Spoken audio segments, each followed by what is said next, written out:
Hey, what's up? This is Johnny from Seether, and you're watching BackstageAxxess.com, where the real show begins.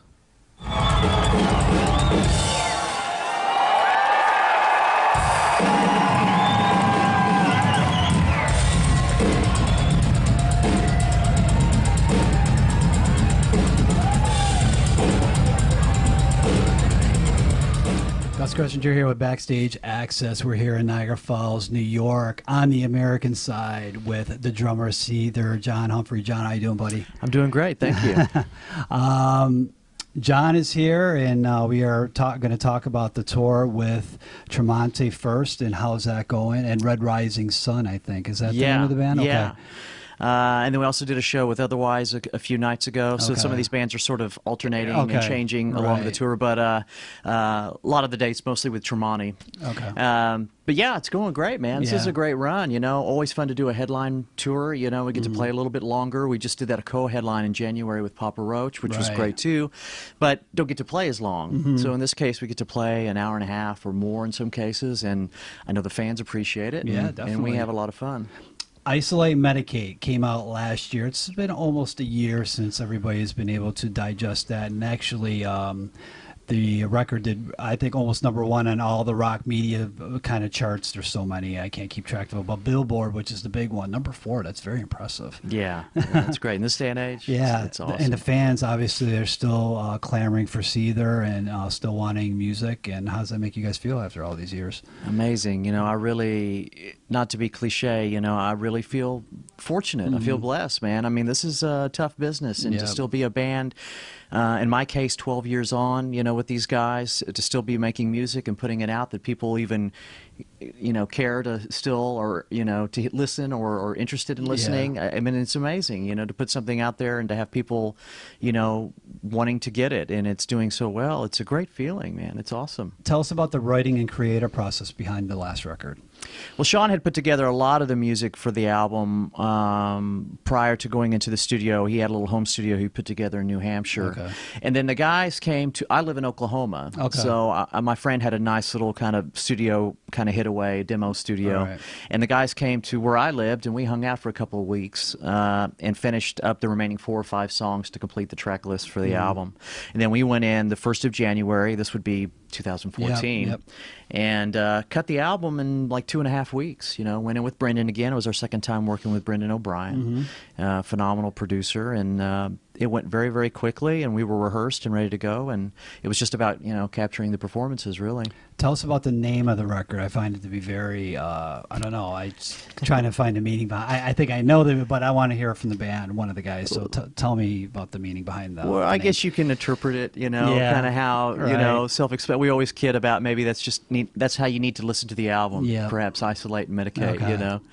But I think everybody has their vices, you know what I mean? And I know Sean, in a lot of cases, being, you know, trying to be creative, sometimes you kind of hold yourself away, you know, and kind of have to get into that, tap into that sort of emotion sometimes. But I think we all do. I mean, being on the road and stuff, it's hard being away from our families and life. You do tend to sometimes isolate in a lot of ways, you know.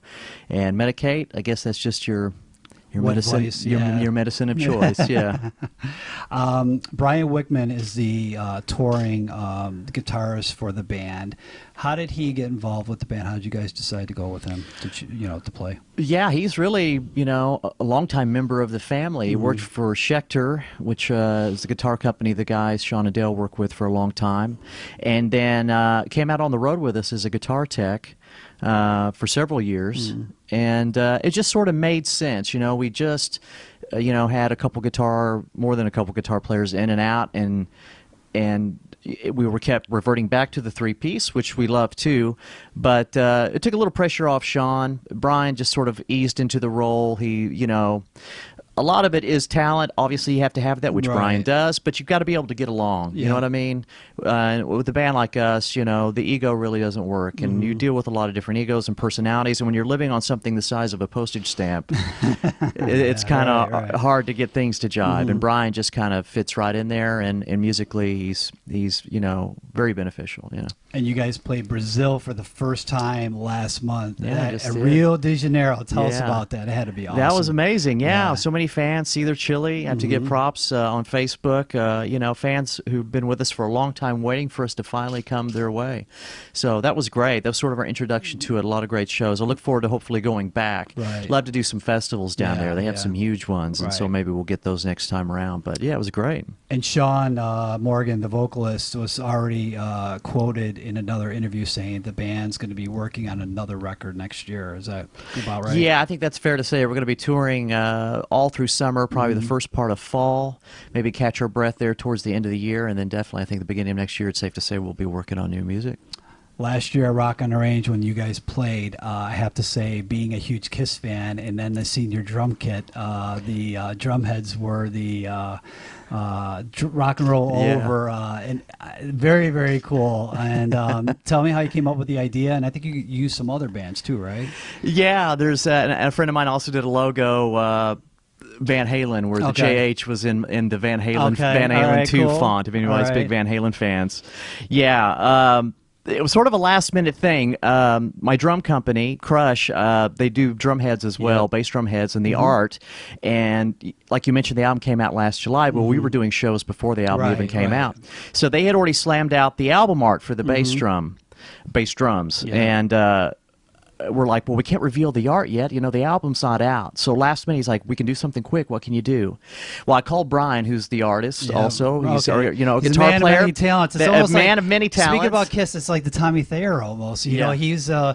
he does all the Right. video for Kiss and did all these things. Now he's in the band. Yeah, and now Brian's very similar like, oh, story. okay, Yeah, jack of all trades. Right. And he's a great artist, did our album art and everything, but he's like, well, think of something, John. Well, I go, what always comes to mind is Kiss for me. Right. So he came up with this amazing art. It's the rock and roll over Yep. art with, skull faces, the four of us with, the album, each guy, if anybody's familiar with that Right. cover, it's amazing. Eddie Trunk, big Kiss fan, as Right. everyone Obviously, knows, yeah. came up to me at Rocklahoma. He's like, oh, man, that was awesome, man. That Right. head's awesome. Has Gene Simmons called you yet? I go, no, I haven't. I'm not in trouble yet. Maybe you Yeah. will. So are you going to be seeing any of those? Are you still kind of putting those in a set, or do you just have the album cover for your drum head? Currently, it's the album album artwork, cover, but okay. I loved those heads. I'm sure Okay. I've got them still. We'll break them You out. have yeah. to break those out. Yeah. Speaking about Kiss, you have an amazing collection. Actually, I collect Kiss stuff. Probably a lot of people out there don't know that. I think my collection's pretty decent, but when I stumbled across yours the other night, I was like, wow, man, some cool stuff. You got the fire helmet, you got the some Eric Carr stuff, and I think you had the you got the pinball machine too. I do. Yeah. Some other cool stuff. So I want to know your most prized possession and something that you don't have that you want to get. My most prized possession is the band I was with before Seether was a band called the Nixons. Okay. And this was in the 90s, and we toured with them on the reunion tour, Right. which was amazing. Being a Kiss fan, Yeah. this is the summer of '96, and we got to do 6 shows with them.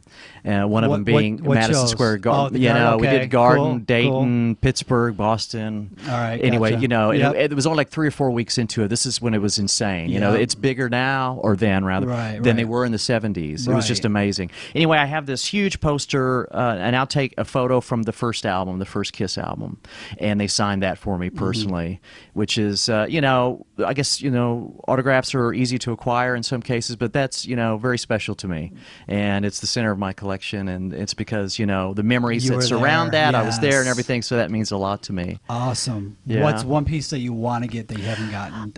I really don't have, like any original costume pieces, really. I haven't tapped into that because once Yeah. you start tapping into that, Yeah, then you you're get into like, another world. I do yeah. have Paul's one of his elder headbands. That Okay. purple, Right. So, I'm a serious fan. As you mentioned, I have a drum from Eric Carr's kit, the Crazy Yep. Nights kit he had Right. with the Jakar symbol Jakar, on there, yep. and so that's really awesome too. I know Loretta, his sister. She's really a sweetheart, and she's been very cool and been able to acquire a few things. Cool. And speaking about Eric Carr, you played on his tribute record, correct? Yeah, and that's again due to her. And it was a demo actually that Eric had done, I think in '89, '88. a song for, or Eyes of Love, I believe. Yeah, Eyes of Love, Hot in the Shade. Yeah, Hot in the Shade. Right, And so she sent me the track. And that was, again, this little studio where we had done demo work. I was there with my friend. And the best part, of course, is getting to play drums on this demo, or re-record the drums, rather, for this demo. But just to sit there in the headphones and listen to Eric sing and this music and just like, holy crap, I'm sort of indirectly getting to play with my hero. You know what I mean? It's surreal. And you know, rest in peace. It's so sad that he can't be here with us, but that was just sort of a really special experience for me, you know. I actually have been blessed to come across each member at some point, and Eric Carr was the only one I never met. Yeah, I met same Mark here. St. John, Vinnie Vincent, at some point when Vinnie was, you know, among the living. Who knows what he's doing Well, now. Creatures was my first tour. Okay. So oddly enough, you know, it was that lineup. So I saw Eric. When I finally got to see Kiss, you know, it was Eric. So Eric's definitely up there for me. Crazy nights for me, yeah. Yeah, but I never got to meet him either, yeah. Wrapping up here, let's get back to Seether because we could spend all day talking about Kiss. The plans for Seether after the tour right now with Tremonti and Red Sun Rising, I think, right? Rest of the summer, fall, take us through it. Yeah, we're going to go to, at the end of June, we'll be going to Australia and New Zealand, returning there.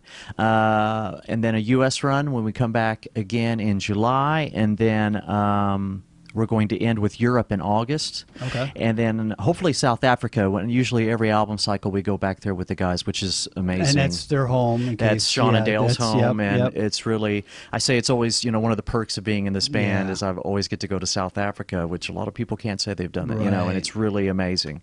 And hopefully we'll do that before the end of the year. Cool. And then, like I said, start working on new music. Yeah. Definitely check out John on the road with Seether, coming to a town near you. And what's the site? www.seetherband or Seether? Yeah, Seether.com. Seether.com for dates and what's going on in your town. And BackstageAxxess.com. Thanks for taking the time.